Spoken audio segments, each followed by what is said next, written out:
Babaji Netralaya I హాస్పిటల్స్లో ఇప్పుడు LASIK లేదా పీఆర్కే సర్జరీ ఒక్కో కంటికి కేవలం 7,999 రూపాయలు మాత్రమే. లాసిక్ లేదా పీఆర్కే ఎవాల్యుయేషన్ ఉచితం. నమస్తే, వెల్కమ్ టు సుమన్ టీవీ. నేను పద్మిని. ప్రస్తుతంతో పాటు ప్రముఖ ఆధ్యాత్మికవేత్త, వాస్తు జ్యోతిష పండితులు కేసీఆర్ గారు ఉన్నారు. మాట్లాడదాం. సార్ నమస్తే. సార్, శ్రావణ శుక్లపక్ష ఏకాదశి వచ్చేస్తోంది సార్. పుత్రదా ఏకాదశిగా పిలువబడేటటువంటి ఈ ఏకాదశి వైశిష్ట్యం ఏమిటి? మరి పేర్లో ఉన్నట్టుగానే సంతాన ప్రాప్తికి ఈ ఏకాదశిని వినియోగించుకోవచ్చా? ఆల్రెడీ సంతానం ఉన్న వారికి మరి ఈ పుత్రదా ఏకాదశి ఆచరిస్తే ఎటువంటి ఫలితం ఉంటుంది? అసలు ఇంతకీ ఏకాదశి నాడు ఏం చేయాలి? పోయిన ఏకాదశికి మీరు చెప్పారు, ఎల్లో కలర్ పేపర్ మీద మీ కోరిక రాసి చెట్టు మొదల్లో పెట్టండి, ఖచ్చితంగా నెరవేరుతుంది అని చెప్పి. దాన్ని చాలా మంది ఆచరించడం జరిగింది. ఈవెన్ నాకు పర్సనల్ గా మెసేజెస్ చేసిన వాళ్ళు కూడా ఉన్నారు. సో అటువంటి ప్రక్రియలు కూడా ఈ ఏకాదశికి ఏమైనా పాటించాల్సి ఉంటుందా? ఇవన్నీ ఒక్కసారి మీ ద్వారా సార్. తప్పకుండా.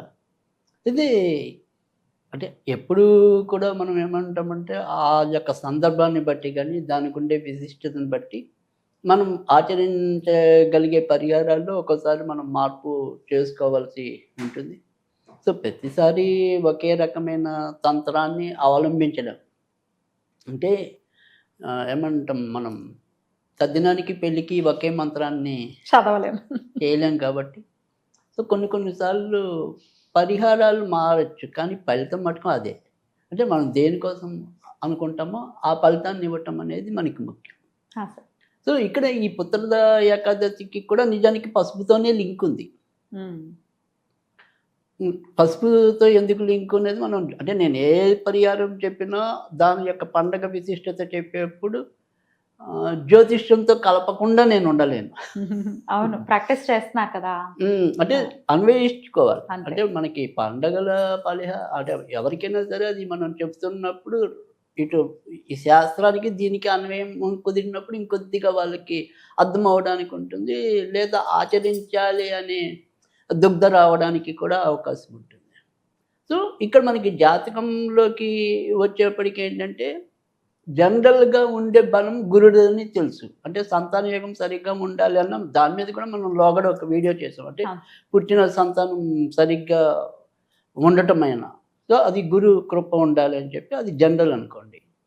కానీ జాతకంలోకి వచ్చేప్పటికి ఎవరైనా సరే రవితో కలిసినప్పుడు అంటే సంతానకారకుడు రవితో కలిసినప్పుడు ఇబ్బంది ఉంటుంది. ఎందుకంటే రవి అనేది అగ్నిగ్రహం కాబట్టి ఖచ్చితంగా కష్టం. అంటే సంతానకారకుడు నీచల్లో ఉంటే మనం బలం పెంచడానికి పరిహారాలు చాలానే ఉంటాయి, కానీ సంతానకారకుడు రవితో కలిసినప్పుడు చాలా ఇబ్బంది. అంత ఈజీ కాదు, బలమైన రెమెడీస్ అవసరం ఉంటాయి. అంటే ఆ లగ్నం నుంచి పంచమాధిపతి సంతానకారకుడు అవుతాడు, అతను రవితో కలిసి ఉండకూడదు. రైట్. అంటే ఇప్పుడు ఉదాహరణకి చెప్పాలి అనుకుంటే మేష రాశి వీళ్ళకి అంటే రాశులు తెలుసు కాబట్టి మేష రాశికి వచ్చేప్పటికి పంచమాధిపతి రవి అవుతాడు. సో ఆ రవి ఏమంటాం భావనాశన అన్నారు కదా, అంటే సో రవి స్థానంలో ఉండి అక్కడ ముఖ్యంగా సింహంలో ఉన్నాడు అనుకోండి, కేతుగ్రస్తం అంటే కేతు నక్షత్రం మకా నక్షత్రంలో ఉన్నాడు అనుకోండి, ప్రాబ్లం ఉంటుంది. అక్కడ ఉన్న 3 నక్షత్రాలు ఇబ్బంది రవికి. అంటే సొంత నక్షత్రం ఉంది కదా, అదే నేను చెప్తున్నా. సొంత నక్షత్రం ఉన్నప్పుడు ఇంకా పవర్ఫుల్ కదా. లేదు శుక్రుడు నక్షత్రంలో ఉన్నాడు అనుకోండి ఉదాహరణకి, శుక్రుడు నక్షత్రంలో ఉంటే జనరల్ గా మగవాళ్ళకి ప్రాబ్లం అవుతుంది, ఆడవాళ్ళకి అంత ప్రాబ్లం ఉండదు, కానీ వీర్య కణాలకి కొంత ఇబ్బంది అవుతాయి. సో అందుకని రవి ఎప్పుడైనా సరే సంతానం మీద ఇన్ఫ్లుయెన్స్ చూపించడానికి ఉంటుంది కొంతవరకు. కానీ ఒకవేళ రవితో మనకి అంటే అనుకూలుడై ఉన్నప్పుడు మాత్రం చాలా తేజవంతమైన పిల్లలు పుట్టడానికి అంటే స్పార్క్ ఏమంటాం స్పాంటేనియస్గా దేనికైనా సరే టక టక టక టక అల్లుకుపోవడానికి. సో ముఖ్యంగా మనకి తెలిసి పెద్ద పెద్ద కీలకమైన పోస్టులన్నింటినీ కూడా వెనకాల ఇలాంటి పరాక్రమవంతులైన సంతానం ఉండాలంటే స్త్రీ అయినా మగైనా రవి ఉంటాడు మళ్ళీ రవి. సో అందుకని ఇక్కడ గురు రవి కాంబినేషన్ అనేది చాలా ఇంపార్టెంట్. పైగా మనకి ఈ మాట వచ్చినట్టు ఇప్పుడు ఏదైనా సరే సంతానానికి రవి అనేది మనం ఎలా చెప్పుకున్నామో నెక్స్ట్ ప్రియారిటీకి వచ్చినప్పుడు సాధారణంగా మనకి సంతాన విషయాల్లో రాహు కేతు దోషం ఉంటాయి, కలగడం కష్టం ఉంటుంది కదా, దాన్ని సర్పదోషం అంటాం కదా. సో పంచమంలో కేతు ఉన్న పంచమంలో రాహు ఉన్న సో డిలే ఉంటుంది కదా సార్ పంచమంలో కేతు ఉంటా. పంచమంలో కేతు ఉంటే డిలే ఉంటుంది, అసలు ఒక్కోసారి పుట్టకపోవచ్చు. ఒక్కోసారి పుట్టవు. అదే శుభగ్రహ రాహు దృష్టి అయితే ఉంటే- చెప్పలేం, తీసుకెళ్తూ ఉంటాడు, అంటే అభాషలు చేస్తూ ఉంటాడు, అచ్చా. మళ్ళీ కలిగిస్తూ ఉంటాడు. Okay. ఈ కేతు అనుకోండి, ఏదో ఒకటి తేల్చేస్తాడు, అమ్మ నువ్వు ఆర్టిఫిషియల్ వెళ్ళిపోవాల్సిందే. వెళ్ళిపోవాల్సిందే అని. శుభగ్రహ దృష్టి ఉంటే లేకపోతే అదే శుభగ్రహాలతో అప్పుడు ఉంటే అప్పుడు శుభగ్రహం అంటే ముఖ్యంగా రాహు మీద బుధుడి దృష్టి ఉన్న, శుక్రుడి దృష్టి ఉంటే మంచిది, ఉమ్, కేతువు మీద గురుడి దృష్టి ఉంటే మంచిది. ఆ. సో అలాంటి కొన్ని కాంబినేషన్, అందుకే మనకంటే జాతకం వచ్చినప్పుడు అయితే మనం కరెక్ట్గా దాన్ని చెప్పగలం. చెప్పడం అనేది ఉంటుంది. ఉం. సో ఇక్కడ ఈ ఏదైతే మనం పుత్రద ఏకాదశిని తీసుకున్నప్పుడు అది ఖచ్చితంగా మనకు అనుకోకుండా కేతు నక్షత్రంలోనే వచ్చింది. అవును. అంటే ఇవాళ మనం పిల్లల కోసం పాటించే ఏ రెమెడీ అయినా సరే అది కొంతవరకు సఫలీకృతం కావడానికి కూడా అవకాశాలు ఎక్కువ కనిపిస్తుంది. ఉమ్, సో పైగా దీని యొక్క వృత్తాంతం కూడా అదే. ఉమ్, అంటే ముఖ్యంగా భవిష్య పురాణాల్లో అయితే కనుక మహీజిత్ అనే రాజుగా చెప్పడం అనేది ఉంది. కొన్ని కొన్ని పుస్తకాల్లో సుకేతమానుడు అనే రాజుగా చెప్పడం అనేది పేర్కొన్నప్పటికీ కూడా సంతానం కలగకపోవడం అనేది కామన్ పాయింట్. ఉమ్, ఆ దంపతులకి సంతానం కలగలేదు కాబట్టి ఆయన లోమస మహాముని ఆశ్రమానికి చేరుకున్నప్పుడు మీరు ఈ పుత్రద ఏకాదశిని కనుక ఆచరించినట్టయితే కనుక పిల్లలు పుడతారు. అయితే ఈయన ఏంటంటే చాలా ప్రజలు జనరంజకంగా పరిపాలించుకునేవాడు. ఈయన బాధ జనాలందరూ కూడా బాధపడ్డారు. అయ్యో మా మహారాజు గారు ఇంత మంచి ఆయన, ఇంత ఉత్తముడు, ఆయనకి పిల్లలు పుట్టలేదని ఆయనకి చెప్తే మొత్తం ఊరు ఊరు కూడా ఆచరించింట అదే వ్రతాన్ని. ఉమ్. బా, మరి చూడండి, అంటే అందుకని అంత మనం ఎప్పుడైనా సరే ఇప్పుడు మనకు ఎవరంటే మనం ఇప్పుడు ఏదైనా సరే మనం అమితంగా ప్రేమించే ఏదైనా సరే ఒక యాక్టర్కి చిన్న ప్రమాదం, ఆ యాక్టర్ చల్లగా ఉండాలని మనం కోరుకుంటూ ఉంటాం. ఉమ్, అంతే కదా. అందుకని నాయకులు అంటే అక్కడ అంటే మనకి మనం అర్థం చేసుకుంటే నాయకులు కనుక చాలా ప్రజలను అలా చొరగొనుకుంటే ప్రజల దీవెనలు వాళ్ళకు ఉంటాయి. ఉంటాయి. అవును. లేదంటే వాళ్ళు అలా పిచ్చ పనులు చేస్తుంటే మన శాపనార్థాలే వాళ్ళకి తగులుతుంటాయి. అంతే. ఎవరికొకరికి వాక్ పవర్ ఉంటుంది కదా, ఉండకుండా ఎందుకు ఉంటుంది, కదా కనిపించరు అంతే వాళ్ళు కదా. అందుకని ఆ శాపనార్థాలు ఖచ్చితంగా వాళ్ళకి ఫలిస్తాయి. ఫలిస్తాయి. అందుకని ఇక్కడ పాపం అందరూ కూడా రాజు కోసం ఉమ్, దాన్ని పాటించారు. ఉమ్, సో అందుకని ఇవాళ మనకు కావాల్సింది అంటే పిల్లలు, మీరు అడిగారు, ఉమ్, అంటే ఉన్న పిల్లలు ఎవరైనా సరే సంతానం అనేది చాలా చక్కగా అభివృద్ధిలోకి రావడానికి ఇదే రెమెడీ.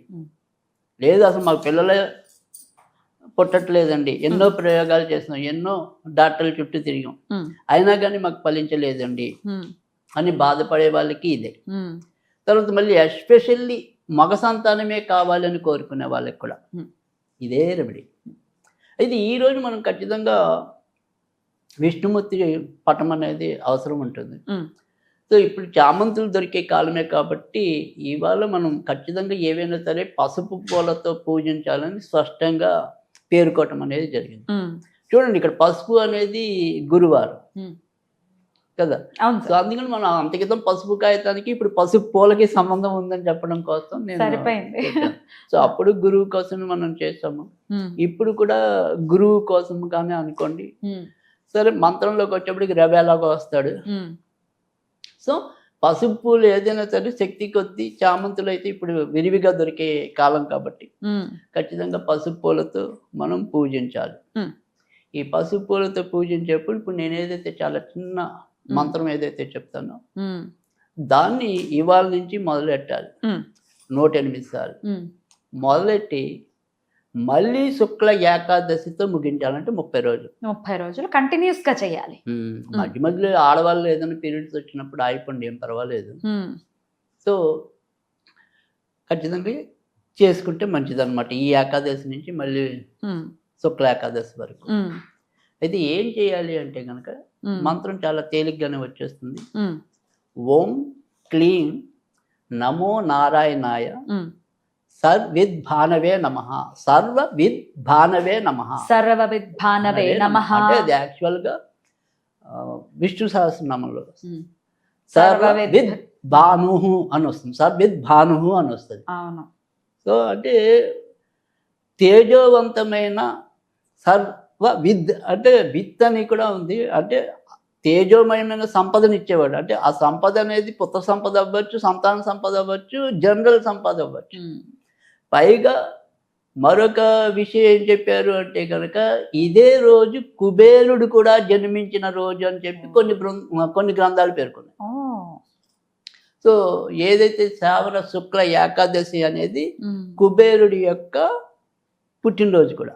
అందుకని ఆర్థిక సంపదలు కావాలనుకునే వాళ్ళు కూడా ఇదే మంత్రం చేసుకోవచ్చు. ఉమ్. బా. ఉమ్. సో అందుకని ఒకసారి మళ్ళీ చెప్పండి సార్ అది. ఓం క్లీం నమో నారాయణాయ ఓం క్లీం నమో నారాయణాయ సర్వవిద్ భానవే నమః. సర్వవిద్భానవే నమః. అదే దాంట్లో అయితే మనకి సహస్రనామంలో సహాయం ఏమి రావు, నామః ఇవన్నీ రావు. అవును. సర్వవిద్ భానుహు అని వస్తుంది. సర్వవిద్ భానుహు, సర్వవిద్ భానుహు అని వస్తుంది. ఉమ్. కానీ ఇది మంత్రానికి మరల్చాం కాబట్టి మారింది. అద్భుతం. ఉమ్. సో అందుకని ఇక్కడ ఉమ్. సూర్యుడితో సమానమైన తేజం కలిగింది. ఉమ్. అంటే ఇక్కడ మనకి ఏంటంటే ఏదైనా సరే జగత్తులో మనకి భౌతికంగా ఉమ్. మనకి వెలుగునిచ్చేవాళ్ళు సూర్యచంద్రులు. ఉమ్. తర్వాత కృత్రిమంగా వెలిగించేది దీపం. ఉమ్. కానీ శాశ్వతమైన ప్రకాశయానమానం చేయగలిగే సత్తా కేవలం పరమాత్ముడికే ఉంది. అవును.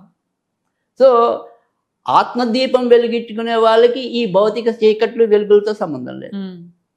సో అలాంటి ఆత్మ జ్యోతిని సందర్శింపజేయగలిగే సత్తా కూడా ఆ మంత్రానికి ఉంది. ఉమ్. సో అందుకని ఖచ్చితంగా ఈ మంత్రాన్ని కనుక మనం పఠిస్తూ ఉండటమే. తర్వాత మరి ఏంటి ఉమ్. నివేదన ఏం చేయాలి ఉమ్. అనేది కనుక అంటే ప్రతిరోజు కూడా నివేదన చేయాల్సింది ఏమీ లేదు. ఉమ్. ఎవరికి తోచిన నివేదన వాళ్ళు చేసుకోవచ్చు. చిన్న బెల్లం ముక్క అయినా పెట్టుకోవచ్చా సార్? ఏది ఉంటే అది పెట్టుకోవచ్చు. నియమాలు ఏముంటాయి? నియమాలు కూడా ఏం లేవు. నాన్ కానీ వెజ్ తినచ్చా? గురువారాలు మటుకు ఆ. ఏదైనా కుదిరితే ఆ. తొక్కుడు లడ్డు పెడితే, శనగపిండి లడ్డు. ఈ మంత్రం చదివేటప్పుడు నాన్ వెజ్ తినచ్చా అని అడుగుతారు సార్. నాన్ వెజ్ తినడం ఏం పర్వాలేదు. ఏం పర్వాలేదు. ఆల్కహాల్ స్వీకరించచ్చా? ఆల్కహాల్ వద్దు, వద్దు. ఇంకా చెడు పనులు వద్దు. ఆ. సో ఇంకా కేవలం అంటే ఇది కూడా ఏమంటాం, మాంసం భక్షణ చేయకపోయినా మంచిదే, మంచిదే. కానీ దాంతో పోలిస్తే మిగతా రెండు మటుకు వద్దు. Right sir. అయితే ఏ సమయంలో చేయమంటారు సార్?